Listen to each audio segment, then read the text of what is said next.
The Celtics get ready for the Milwaukee Bucks here at TD Garden Thursday night for a nationally televised game, a rematch of last year's playoff series, and this segment is powered by Robinhood.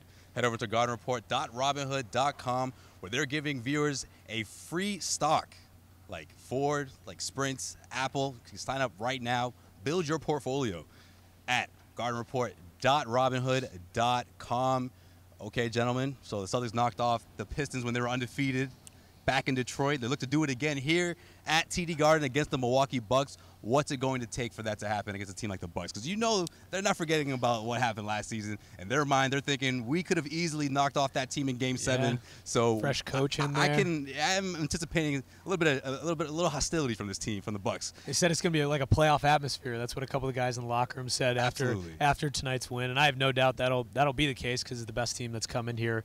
Because I think they're better than the Sixers, but that's just my take. But hot take I alert. think the Bucks are, they won't have Giannis, which is an issue. But Chris Middleton, might be a little bit of an issue. But Chris Middleton has played relatively well. He really likes this show. Against the Celtics. He really likes playing. You know what I TD think Garden. needs to happen? What? Let's balance it out and have Kyrie not play, so we can just have Bledsoe, That's fair. Bledsoe, Terry Rozier the whole game. That's right. 48. Let's just have them go at each other. We could respark the rivalry between those two. I tweeted out the quote about a playoff atmosphere, and there was already Bucks fans yelling about Eric Bledsoe in my mentions at Celtics fans. So it's still there. The spark is still there, and I have a feeling we'll be seeing a playoff matchup. But this will be a fun one, even without Giannis on Thursday. Yeah, I'm still expecting a competitive game between these two teams, even without Giannis. And Giannis is a guy who I have as an MVP candidate. Not much of a hot take alert, but I do think he is obviously that good. Call him the LeBron James of the East, if you will, at this point.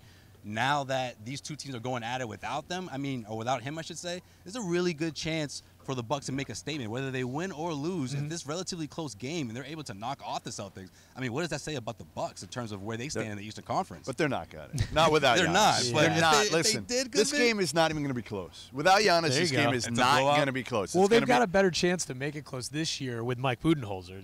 Yes, absolutely. Yeah, what, you didn't like Joe Prunty? Believe it or not, you weren't a Joe Prunty guy? fan of Joe Prunty, No. and I really wasn't a fan of Jason Kidd. So, yeah.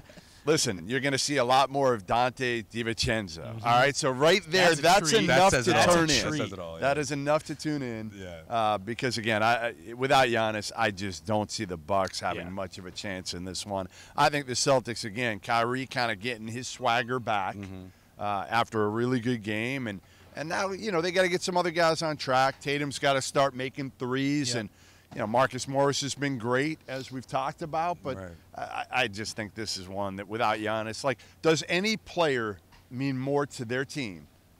Maybe Giannis, Anthony Davis. Maybe you could say Anthony Davis. But I would say Giannis has less maybe LeBron, of a supporting cast. He's in the top three, right? LeBron to the Lakers is what Giannis is to the Bucks. That's how many games does Milwaukee win without Giannis? It's without question. They're a lottery team. They're like a bottom lottery team. They rely on Chris Middleton so heavily without him, and that's a dangerous formula. You think? That's a dangerous formula. Well, without the defense of Giannis, I think that's going to open things up a bit for Gordon Hayward, no? I mean, I'm not saying he's going to go out there and drop 30, but we could see something similar to what we saw a week ago, 16 maybe, 17 points. He gets the threes going, gets to the hoop. I mean, that's been his supply of offense up until this point.